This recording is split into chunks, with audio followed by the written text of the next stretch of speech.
Hello students, this is Rahul Kumar. आज की class में हम एक्सरसाइज 5.3 पढ़ेंगे। ठीक है, देखिए पहला क्वेश्चन है निम्न को सुमेलित कीजिए।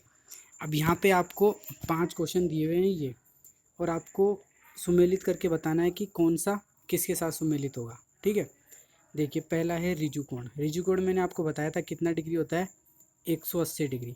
180 डिग्री का मतलब होगा 1/2, है ना। तो यानी कौन सा हो जाएगा, सी हो जाएगा इसके साथ। ठीक है, ऐसे ही देखिए समकोण। समकोण कितना होता है, 90 डिग्री। 90 डिग्री से मतलब है कितना हो जाएगा, 1/4। ठीक है, तो इसका आंसर हो जाएगा डी। ऐसे तीसरा देखिए न्यूनकोण। न्यूनकोण क्या होता है, 90 डिग्री से कम होता है। 90 डिग्री से कम का मतलब है कि 1/4 से कम हो जाएगा ये। ठीक है, अब देखिए 1/2 गुणन से कम, ये लिखा हुआ है इसमें ना, ये आपको इसको ठीक कर लेना है। ये 1/4 है, 1/4 से जो कम होगा, 90 डिग्री से जो कम होता है वो क्या होता है, न्यूनकोण होता है। ठीक है, ऐसे देखिए अधिक कोण। अधिक कोण क्या होता है, जो 1/4 से कहाँ के बीच में होता है, 1/2 के बीच में होता है, यानी 90 से 180 के बीच में होता है। यानी ऑप्शन ई सही हो जाएगा आपका। ठीक है, देखिए प्रतिवर्ती कोण। प्रतिवर्ती कोण कौन सा होता है, जो 1/2 गुणन से अधिक होता है, यानी 180 डिग्री से जिसका मान ज़्यादा होता है। ठीक है, तो प्रतिवर्ती कोण के लिए कौन सा ऑप्शन सही हो जाएगा, ऑप्शन बी। ठीक है भाई, चलिए अगला क्वेश्चन देखिए। निम्नलिखित में से प्रत्येक कोण के समकोण, ऋजुकोण, न्यूनकोण, अधिक कोण और प्रतिवर्ती कोण के रूप में वर्गीकृत कीजिए। देखिए कुछ आकृतियाँ बनी हुई हैं, आपको बताना है कि किस टाइप का कोण है। देखिए पहला जो लिखा हुआ है ना, ये देखिए 90 डिग्री से कम है ये, यानी ये क्या होगा, न्यूनकोण होगा। पहली आकृति न्यूनकोण की जैसी है। ठीक है, दूसरी आकृति देखिए 90 डिग्री से ज़्यादा है लेकिन 180 डिग्री से कम है, यानी ये क्या हो जाएगा, अधिक कोण हो जाएगा। ठीक है, अब तीसरी आकृति देखिए, ये क्या है, 90 डिग्री का कोण बना रही है, यानी ये क्या हो जाएगी, समकोण हो जाएगी। ठीक है भाई, अब देखिए ये जो डी बना हुआ है आपके पास आकृति, इसमें देखिए ये वाला जो कोण है ना, ये 180 डिग्री से ज़्यादा है, तो कौन सा कोण हो जाएगा, प्रतिवर्ती कोण। ठीक है, ऐसे ई देखिए आप, जो ये वाला कोण बना हुआ है ये कितना है, 180 डिग्री का है, तो 180 डिग्री का कोण को क्या बोलते हैं हम, ऋजु कोण। ठीक है, ऐसे देखिए एफ आकृति के अंदर एक ये वाला कोण और एक ये वाला कोण, ये दोनों क्या है, न्यून कोण है, 90 डिग्री से छोटे हैं। समझ गए बात। चलिए अब देखिए हम एक्सरसाइज 5.4 डिस्कस करेंगे। देखिए आपको लिखना है निम्न के क्या मान है। देखिए पहला क्वेश्चन है एक समकोण। एक समकोण का क्या मान होता है, 90 डिग्री, इतना पता है आपको, है ना। और देखिए आकृति भी इसमें बनाई हुई है। अगला देखिए एक ऋजुकोण। ठीक है, ऋजुकोण क्या होता है, 180 डिग्री का कोण होता है, और हमने आकृति भी ये बनाई हुई है। ठीक है, चलिए अगला देखिए, बताइए सत्य या असत्य। एक न्यून कोण का माप 90 डिग्री से छोटा होता है। ये देखिए इसका मतलब है कि 90 डिग्री ज़्यादा बड़ा है और न्यून कोण का मान 90 डिग्री से छोटा है। हाँ भाई सही बात है कि न्यून कोण वही होता है जिसमें क्या होता है, 90 डिग्री से कम मान होता है। अगला है एक अधिक कोण का माप <<90 डिग्री है। तो बताइए एक अधिक कोण का मान तो 90 डिग्री से ज़्यादा होता है, कम थोड़ी होता है। इसका मतलब ये वाला कथन क्या है, असत्य है। ठीक है, एक प्रत्यावर्ती एक प्रतिवर्ती कोण का माप 180 डिग्री से कम होता है।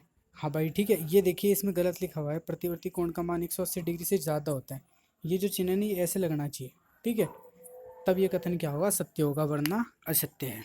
ठीक है भाई, अगला देखिए, एक संपूर्ण घूर्णन का मान 360 डिग्री होता है, बिल्कुल सत्य बात है। देखिए अगला क्वेश्चन है, यदि एम कोण ए बराबर 53 डिग्री और एम क्या है, 35 डिग्री से छोटा है, तो एम कोण ए बड़ा होगा एम कोण बी से। हाँ भाई बिल्कुल सही बात है। क्यों, क्योंकि एम क्या है, 35 डिग्री से बड़ा है, और एम कोण ए क्या है, 53 डिग्री के बराबर है, यानी ये कथन क्या हो जाएगा, सत्य हो जाएगा। ठीक है, अगला देखिए, निम्न के माप लिखिए। पहला है हमारे पास कुछ न्यून कोण, यानी आपको कुछ न्यून कोणों के मान लिखना है। तो न्यून कोण मतलब 90 डिग्री से छोटा, तो 90 डिग्री से छोटा आप कोई भी लिख दीजिए, जैसे 80 डिग्री हो गया, 75 डिग्री हो गया, 35 डिग्री हो गया, 20 डिग्री हो गया। ठीक है, ऐसे कुछ अधिक कोण। अधिक कोण यानी 90 डिग्री से ज़्यादा और 180 से कम आपको लिखना है। तो कितना भी आप लिख दो, 120, 130, 135, 110। ठीक है भाई, चलिए अगला देखिए, निम्न कोणों को चांदे से मापिए और उनके माप लिखिए। अब भाई आपको क्या करना है, इन कोणों को चांदे से मापना है और उनका मान लिखना है। ठीक है, अब ये काम तो आप कर ही सकते हो। देखिए किस कोण का माप बड़ा है, पहले आकलन कीजिए और फिर मापिए। ठीक है, देखिए कोण ए का मान ए बराबर 40 है और कोण बी का मान कितना है, बी बराबर 65 डिग्री। ये देखिए डायग्राम बना हुआ। आपको क्या करना है, पहले चांदे से दोनों के कोण का मान मापना है और फिर बताना है कि कौन से कोण का मान बड़ा है। तो जो ये वाला कोण है ना, कोण बी, इसका मान ज़्यादा आएगा। ठीक है, चलिए अगला देखिए, निम्न दो कोणों में से किस कोण का माप बड़ा है, पहले आकलन कीजिए और फिर मापन द्वारा पुष्टि कीजिए। देखो इन दोनों कोणों में से ये वाला जो कोण है ना, ये बड़ा होगा। दिख भी रहा होगा आपको कि इसका जो ये मुंह है ना, ये ज़्यादा खुला हुआ है, इसका मतलब ये वाला कोण ज़्यादा बड़ा होगा। समझ गए बात। चलिए अगला देखिए, न्यून कोण अधिक कोण समकोण ऋजु कोण से रिक्त स्थानों को भरिए, है ना।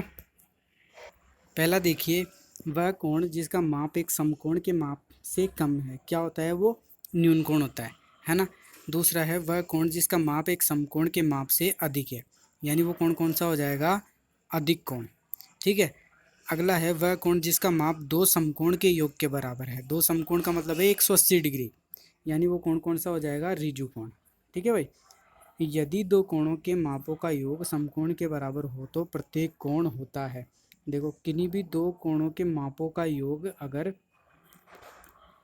समकोण के बराबर हो जाए तो वो क्या होता है, एक समकोण कोण होता है। ठीक है, प्रत्येक कोण कौन सा होता है, इसमें न्यून कोण होते हैं दो कोण। ठीक है, और एक कोण कौन सा हो जाता है, 90 डिग्री का हो जाता है। तो वो दोनों कोण है ना, प्रत्येक कोण वो कैसे होंगे, न्यून कोण होंगे भाई। समझ गए, कैसे कोण होंगे, न्यून कोण।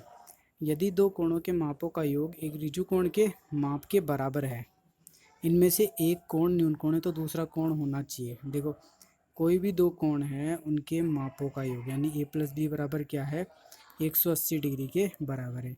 एक कोण न्यून कोण है यानी 90 डिग्री से छोटा है। मान लो आप कितना मानोगे, 80 डिग्री मान लो। तो दूसरा कोण क्या हो जाएगा आपके पास, 100 डिग्री, यानी दूसरा कोण हमेशा क्या आएगा, अधिक कोण आएगा। ठीक है, कौन सा कोण आएगा, अधिक कोण। यानी ई में कौन सा ऑप्शन सही हो जाएगा, अधिक कोण का। ठीक है, अगला देखिए, नीचे दी गई आकृति में प्रत्येक का कोण माप कर ज्ञात कीजिए। अभी आपको चांदे से मापना है और इनका मान लिखना है। ये देखिए मान लिखे हुए हैं। ठीक है भाई, अगला देखिए कि दी गई आकृतियों में घड़ी की सुइयों के बीच कोण का माप ज्ञात कीजिए। देखिए पहला जो क्वेश्चन है, देखो ये जो घड़ियाँ की सुई है ये कितना डिग्री कोण बना रही है, 90 डिग्री, है ना, बना रही है, दिख रहा है आपको।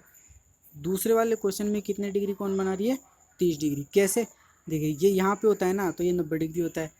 ये इतना हो जाएगा एक और इतना हो जाएगा दो, यानी तीन भागों में बांट दो अब 90 डिग्री को, यानी 30-30 डिग्री के कोण हो गए। यानी दूसरे वाले में जो 12 से 1 के बीच में है ये 30 डिग्री का कोण होगा। समझ गए।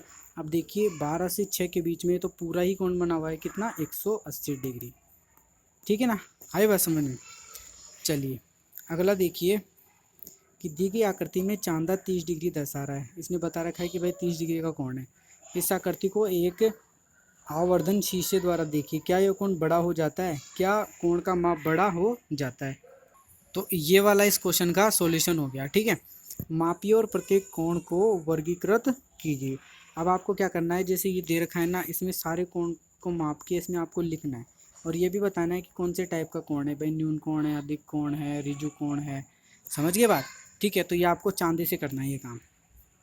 तो ये थी हमारी आज की क्लास। मिलते हैं नेक्स्ट क्लास में। और अगर वीडियो आपको अच्छा लगा हो तो चैनल को सब्सक्राइब करना न भूलें। Okay bye bye, thank you, keep watching.